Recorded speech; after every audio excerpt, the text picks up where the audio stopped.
Well, I want to thank again The Economist and Power Game for the invitation. I think that after the situation with COVID, and of course on top of that the energy and geopolitical crisis, it became very clear that Europe must act fast, swiftly, and be able to plan and of course materialize a new policy regarding resilience of supply for critical products. Pharmaceutical is one of those, and of course growth and investment. This is something that we have seen the last 10, 15 years, independent of the Greek crisis, that there were very big issues regarding competitiveness of Europe compared to other regional competitors or areas.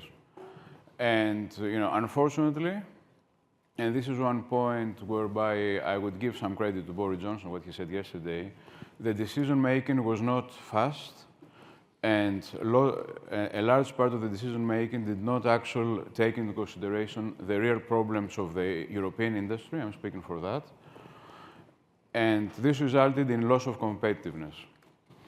So we have come at one point whereby I think now we see some signs. The question mark is this signs and this policy, how effective, to what depth, and in what time frame it will be materialized, that Europe wants to change quickly and turn pages. Of course, it has to do with the COVID, the geopolitical issues, defense issues, and the Draghi report and later report that has made a big impact in all of Europe and in its government. Also here, in every policy meeting I am present, where the Ministry of Economy and Finance is, these reports are being mentioned as benchmark reports and how we should adopt many of these policies that are being presented. So, what do we see? We see some policy making. In Europe, Critical Medicines Act. This is important. It is in terms of the new pharmaceutical policy. It will adopt some measures, and we see that there is fast track going on to be adopted as soon as possible by the European Union, whereby there are some criteria and some incentives for critical medicines to be produced in Europe. Secondly, there is a problem there with the state aid and incentives, especially for certain parts of European countries, that unfortunately, although there is a large part of the population and of the industry taking part there, it's considered state aid, so many incentives cannot be materialized. So again, there is the IPCI and the incentive program of Europe that we have to make much more, I think, specific and much more tailor-made to the exact needs. Because in the end, what is the question? The question is that every euro that is invested to be able to produce real value and have real return to the economy in terms of the multipliers. This is the only criteria, nothing else, especially for a continent and countries that lag behind in competitiveness regarding other regions. The other issue that we have a problem is, unfortunately, all this fast transition to climate, all this climate change, bureaucracy, and many burdens and many financial burdens that the industry faced because of that, they have to be aligned and to be taken into consideration. So these are the basic points that we have to address in the near future. Medicines for Europe, where I'm a board member, is the Association of Pharmaceutical Industries in Europe, and we produce 70% of the European products that are used, of the products that are used in Europe. So for us, it is very, very important to have, to cover all these issues, to give answers to all these problems, to be able to continue to do that.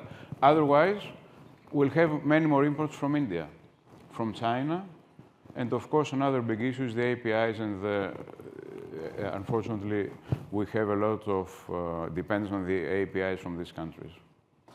Okay, there's lots of things there that you mentioned, very interesting thumbnail of where we are and some of the challenges. I'm intrigued. I mean, India, Brazil, these are huge producers of generics, and it's one of the central pillars of their export policy. How do you compete with that? Greece has been quite successful over the last few years getting into this business. On what strength have you done that?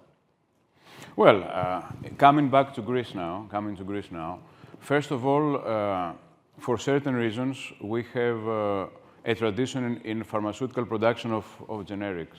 We have had a base. At the moment now, I'm very, very proud and happy that I am president of an association that has 51 production sites in Greece. Most of them are Greek companies, but also Boehringer Ingelheim, Accord, and two funds have sites invested here. So it's about 12% of the European dynamic of production for generics. It's the largest infrastructure.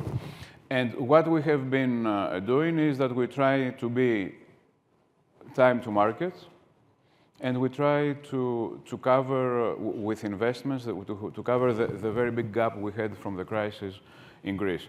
It is not easy, and now that many people question me about the effect of Trump tariffs on Europe and Greece, I'm saying that in 4/5 of the countries where we are present, we already face many problems and obstacles because they try directly and indirectly to support the local industries. So for us, going from here to Middle East, going to Latin America, going to many countries in the CE or countries like that, or even in the Balkans, you have many policies that favor or support local manufacturing.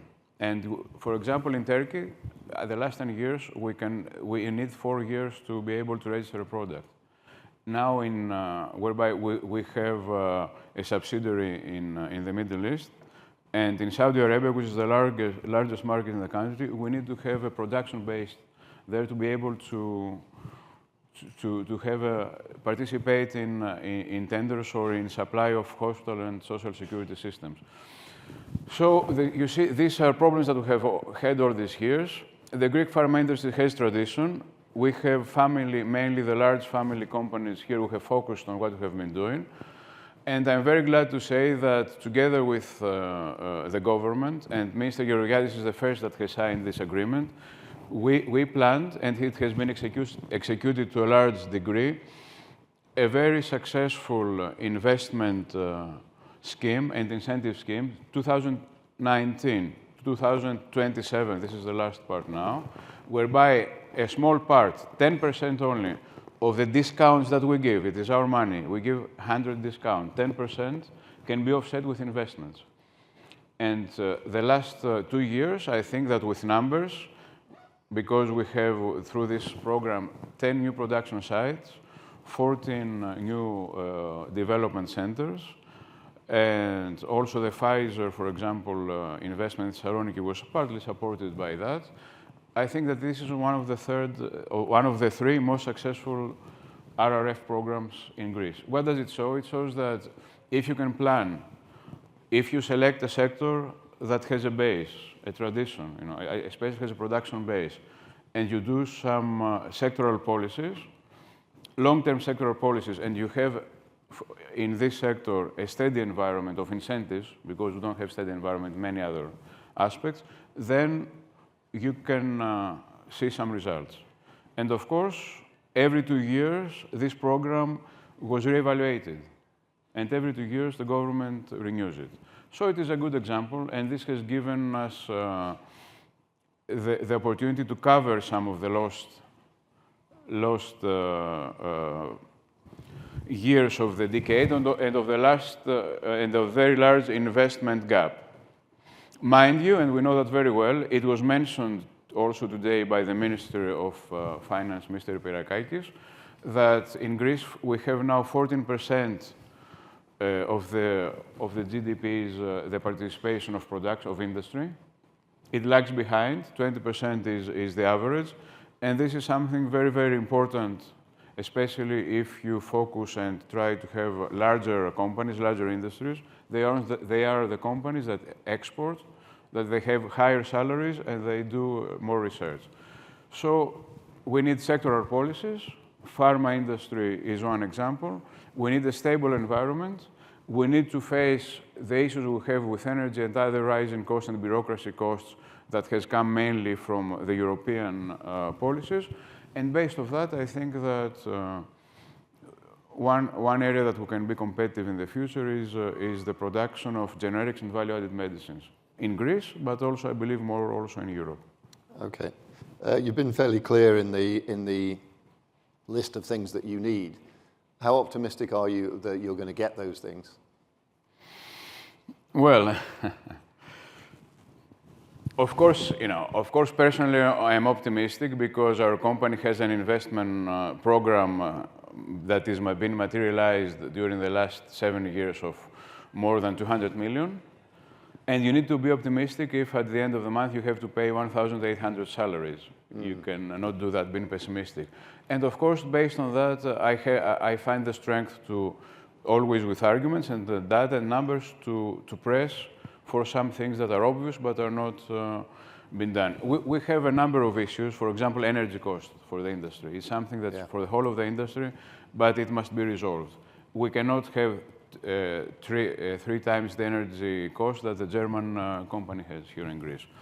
The second is all the incentives that you have, as I said, state aid, the incentives for R&D, the incentives now that we have with the global investment, they should be permanent.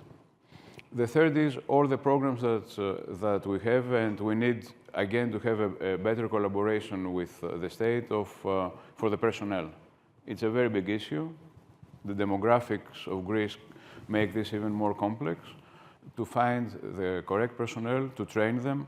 And of course, I am very proud that in our industry we give 30% higher salary than the average of the other industries. And this is something that is necessary to keep these people and have them there.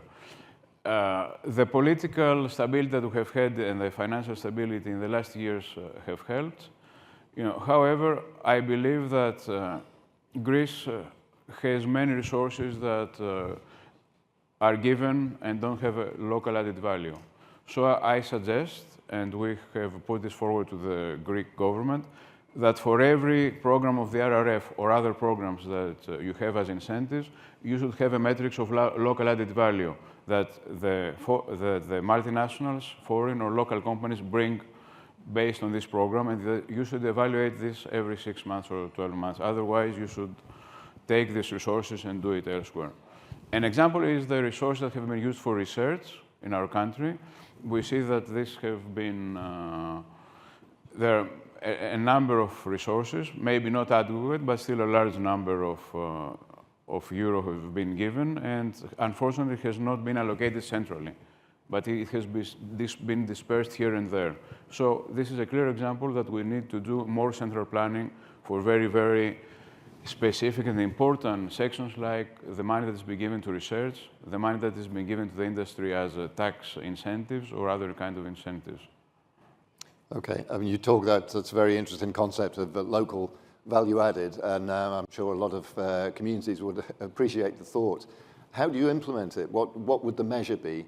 And where it's not a natural outcome of a business to produce local value added, how would you impose that requirement on a business? Well, okay, it is not easy. It depends, of course, on the specifics of the industry or of the sector that will do the investment, and also on the specifics of the geographical part of it. For example, in the pharma industry, we have now, in the last 3 years, created a new hub, Peloponnese, Tripoli. And the good thing is now that we have better incentives there than in Athens. The issue there, of course, is infrastructure, is personnel, all these things. So, if we put all the investments that the pharma industry has been doing in Tripoli, which is something like 200 million, and then you see the direct and indirect effect it has on jobs, on the local economy, also on the fact that 80% of the products that will be produced there will be exported. all these create a metrics whereby you analyze direct and indirect impact on jobs, on the local economy, on small business in the area, on import-export, which we have a problem with Greece with the payments. So all these can create some matrices, and we have seen that €1 that is invested in this area has a multiplier of 4.5. And this has been done by some studies by the Bank of Greece and also by EOV. In Athens, it is 3.6. Right. Because it has the effect of, for example, on small business in an area that you need to keep small businesses. It is not easy. It can be done. But in my sector, we have 20 years of lost opportunities. We have billions of euros been given to the from the state, pharma industry. 80% has been going to the multinational companies. And out of these billions, only one production side of these companies has been left in Greece. Why is that? Of course, it's not a problem of these companies, but also it's a matter of being able to sit down, present some incentives, have a medium to long-term plan, and also convince and pressure these companies if they get, let's say, 30, 40, 50 billion to give something back. Excellent. I mean, there's so much more we could talk about, and we didn't even have the minister with us. So, one way or another, we were going to run out of time. Indeed, it is not good because it's one of the few times that I would say good words for the minister in front of him. Well, there you go. He's lost that. There you go. You'll have to find some other opportunity. Ladies and gentlemen, please join me in thanking our panelists. Thank you very much. Yeah, of course.